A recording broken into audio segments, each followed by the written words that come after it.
Welcome to our channel Swapnapath. কেমন আছো তোমরা? নিশ্চয়ই খুব খুব খুব ভালো আছো। স্বপ্নপথ চ্যানেলের রুশিদার কিচেনে তোমাদের সকলকে জানাই আরও একবার অনেক অনেক স্বাগত। তো অনেক দিন ধরেই আমার পুরোনো দিনের কথা মনে পড়ে যাচ্ছে। পুরোনো দিন মানে সেই ছোটোবেলায় স্কুল থেকে বাড়ি ফেরার সময় আচার খেতে খেতে বাড়ি ফেরা। তো সেই দিনগুলোর কথা যখনই মনে পড়ে তখনই কিন্তু জিভে জল চলে আসে। তো সেই জন্যই আজকে ভাবলাম অনেক রকম কিছুই তো ট্রাই করলাম, তো আজকে একটুখানি কুলের আচার ট্রাই করা যাক। তো সেই যেমন ভাবা তেমন কাজ। তো চলে এসেছি তোমাদের কাছে কুলের আচারের রেসিপি শেয়ার করব বলে। পুরো ভিডিওটা তোমরা স্কিপ না করে দেখো বন্ধুরা, অবশ্যই তোমাদের ভালো লাগবে। আর ভিডিওর মধ্যে আমি কিন্তু কুলের আচার ভালো রাখারও কিছু টিপস দিয়েছি। যদি তোমাদের ভালো লাগে অবশ্যই লাইক কমেন্ট শেয়ার করো, আর কিছু জানার থাকলে কমেন্ট বক্সে অবশ্যই জিজ্ঞাসা করো। তো চলো পুরো ভিডিওটা দেখতে থাকো বন্ধুরা, ভালো লাগলে লাইক কমেন্ট শেয়ার করো। আর যারা যারা এখনও সাবস্ক্রাইব করোনি, ভাবছো সাবস্ক্রাইব করবে কিনা, ঝটপট করে সাবস্ক্রাইব করে ফেলো। সাথে কিন্তু বেল আইকনটা অবশ্যই প্রেস করতে হবে এরকম সুন্দর সুন্দর ভিডিও পাওয়ার জন্য। তো চলো স্টার্ট করি। কুলের আচার করার জন্য আমি কুল এখানে নিয়ে নিয়েছি 1 কেজির মতো, আর নিয়েছি এখানে দুটো পাত্র। একটা পাত্রে দিয়ে দিয়েছি সামান্য পরিমাণে জল, একটু পরিষ্কার জল দিয়ে দিয়েছি, কারণ এই কুলগুলোকে ভালো করে হাত দিয়ে চটকে ধুয়ে নিতে হবে, তাহলে কুলগুলো পরিষ্কার হয়ে যাবে। কুলগুলো পরিষ্কার করার পর এবার কুলের যে ওপরের ডাঁটিটা থাকে সেই ডাঁটিটা আমি আঙুল দিয়ে এইভাবে টেনে, যেভাবে তোমাদেরকে দেখাচ্ছি এইভাবে করে আস্তে করে টান দিলেই কিন্তু এই ডাঁটিটা বেরিয়ে আসবে।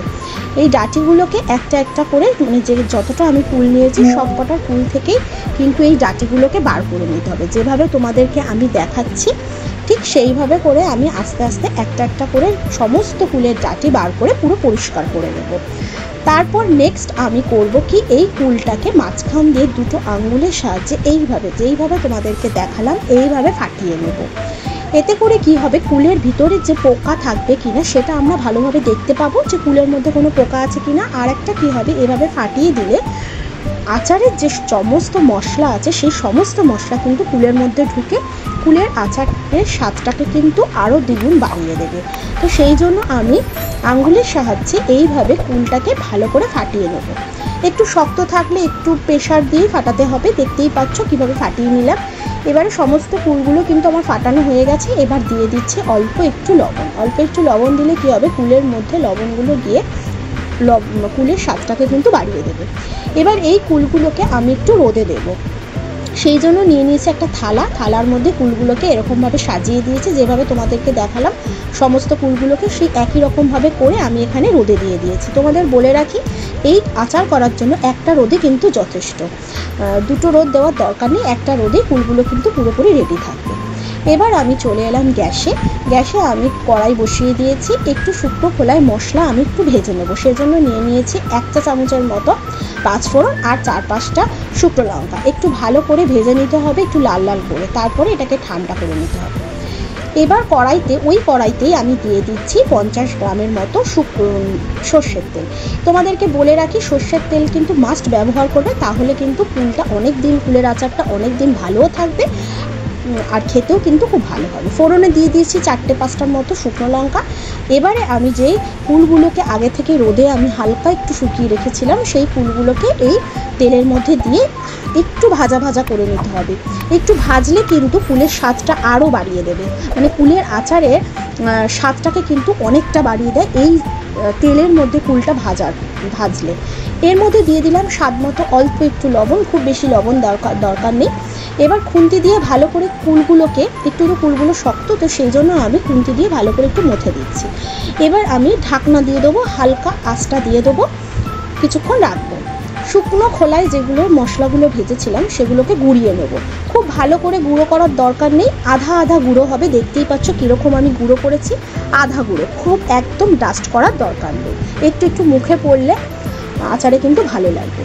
এবার ঢাকনিটা খুলে দেখব কুলের কি অবস্থা হয়েছে। কুলটা মোটামুটি সেদ্ধ হয়েই গেছে। আরেকটু আমি খুন্তি দিয়ে একটু নেড়ে দিচ্ছি, মানে যেগুলো একটুখানি শক্ত শক্ত রয়েছে সেগুলো আরেকটু নরম হয়ে যাবে, এইভাবে যেভাবে তোমাদেরকে দেখাচ্ছি ঠিক এইভাবে। এবার আমি এখানে আখি গুড় দিয়ে দিচ্ছি, কুলের আচারের যেটা অন্যতম প্রধান উপকরণ যেটা বলা যায়। তো সেই গুড় আমি দিয়ে দিলাম। এখানে আমি 1 কেজি গুড়ে বলে রাখি 300 গ্রাম গুড় দিয়েছি। 300 তোমরা যারা আরও বেশি মিষ্টি পছন্দ করো আরও বেশি মিষ্টি দিতে পারো, তবে আমার মনে হয় 300 গ্রামই যথেষ্ট।